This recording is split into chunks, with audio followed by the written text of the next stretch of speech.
दोस्तों आज सुनाएंगे आपको गुलबख्श की कहानी। यह कहानी आपको सोचने मजबूर करेगी कि इंसान अगर कुछ पाना चाहे तो ज़िंदगी में कुछ भी पा सकता है। इस कहानी को भी हम 3 पार्ट बनाएंगे, तो चलिए शुरू करते हैं। गुलबख्श एक बहुत ही गरीब लकड़हारे का लड़का था। उसके पिता का इंतकाल बचपन में ही हो गया था। उसकी माँ ने जैसे तैसे उसको पाला था। उसकी माँ दिन रात कपड़े सिलती और अपने बच्चे को पालती। धीरे धीरे गुरबख्श बड़ा हुआ। एक बार की बात है, गुरबख्श रात को सोया हुआ था। उसने सपने में देखा कि उसकी शादी काजी की बेटी से हो रही है। वो अचानक चौंक गया और सुबह उठा। अगले दिन वो फिर सोया। फिर रात को उसने फिर जब सोया तो रात को फिर से वही सपना देखा कि उसकी शादी काजी की बेटी से हो रही है। अगली सुबह उठ के वो अपनी अम्मी के पास गया और बोला कि अम्मी, आप काजी के पास जाओ और उससे उसकी बेटी का हाथ मांगो। उसकी माँ ने आश्चर्यचकित होकर उसको पूछा कि अपनी हालत देख और काजी के बारे में सोच। ना तो हमारा ख़ानदान उनसे मैच करता है और ना हम इतने पैसे वाले हैं कि काजी अपनी बेटी की शादी तुमसे करेगा। पर वो जिद पे अड़ा रहा कि अगर तुम मुझे ज़िंदा देखना चाहती हो तो उससे जाओ।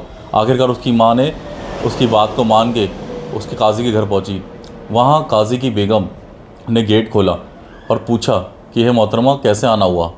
तो काजी की बेगम ने जब उससे पूछा तो गुलबख्श की माँ ने कहा कि मैं अंदर आके आपसे कुछ बात करना चाहती हूँ। काजी की बेगम भी बड़ी दयालु नेक औरत थी और उससे बैठा के पूछा कि हाँ बोलिए। तब गुलबख्श की माँ ने उससे पूछा कि मेरा जो बेटा है वो आपकी बेटी से शादी करना चाहता है। उस समय उसकी हालत को देख के काजी की बेगम ने कुछ बोला नहीं, लेकिन अंदर से अपने नौकर को इशारा करके कुछ आटा रो उसको दिलवा दिया। गुलबख्श की माँ इसको देख के बड़ा अपमानित महसूस हुई और वो घर आ गई।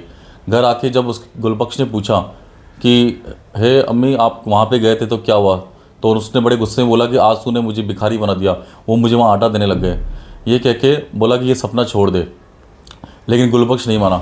अगली रात जब गुलबख्श सोया तो फिर उसको वही सपना दिखा और जब सुबह उठा तो फिर उसने अपनी अम्मी को बोला कि नहीं, आप जाओ और फिर से उसकी बेटी का हाथ मांगो। लेकिन इस बार उसकी माँ ने कहा नहीं, मैं नहीं जाऊँगी, वहाँ मेरी बड़ी बेइज्जती। इधर गुलबख्श ने कहा कि अगर आपने मेरी बात नहीं मानी तो मैं ये घर छोड़ के चला जाऊँगा। आखिरकार उसकी माँ को वहाँ जाना पड़ा और फिर उसने वापस जो काजी के घर पे जाके गेट खटाया। फिर से काजी की बेगम उसको देख के हैरान रह गई।